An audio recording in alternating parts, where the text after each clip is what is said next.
Collectorate तक सब मिलकर पहुंचा और अपन सबको संघर्ष है। आप सब मिलकर अगर संघर्ष न करा तो अपन जीत निश्चित होगी।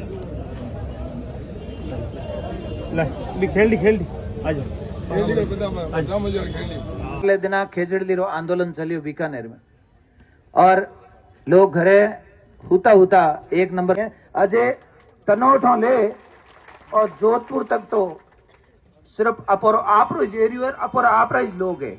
ए लोग तो अगर कोई गाड़ी पिंचर हो रही है वो भी अपर भिड़ाइज गणी जे आगे रो जो को एरियो है। उस जमीन को नहीं बेचा पर हमारी सरकार इस जमीन को बेचती आ रही है, इस अंबानी और अडानी को देती आ रही है। तो हम उस सरकार से पूछना चाहते हैं कि आप तो कह रहे थे हम डबल इंजन की सरकार है, हम आपको और रोजगार प्रदान करेंगे। आज जब ये सोलर प्लेटें लग जाएगी और वो कह रहे हैं कि आपको इन सोलर प्लेटों के द्वारा रोजगार मिल जाएगा।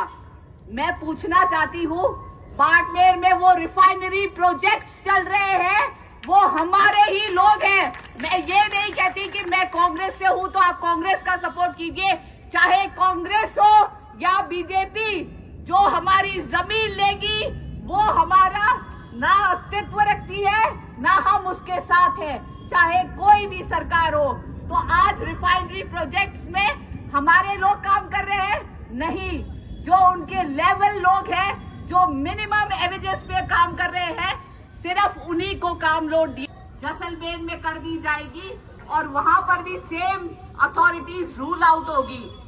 जब आप कह रहे हो कि इस समय लग सकता है, मुझे एक बात समझ में नहीं आती, जब रात को सुप्रीम कोर्ट खोल सकता है तो इतने सारे लोग चल रहे हैं तो एक साइन की तो जरूरत है।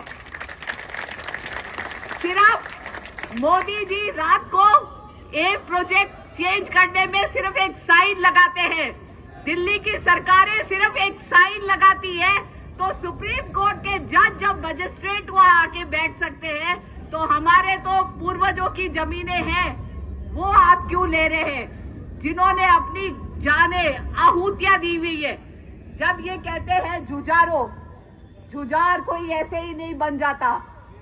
आज जब ये लोग 70-80 साल के मेरे पिता समान सब चल रहे हैं तो ये भी उन जुझारू को ही रूप है। इतना आसान नहीं है तपती धूप में चलना, और उन जुझारों ने भी अपनी जानें दी थी तब वो जुझारू कहलाए थे। तो जो अपनी जान दे देता है हम उसे जमीन नहीं दे सकते तो फिर क्या फायदा इस जमीनों का, कोई फायदा नहीं है। जब आप कहते हो कि हमें सिर्फ सरकार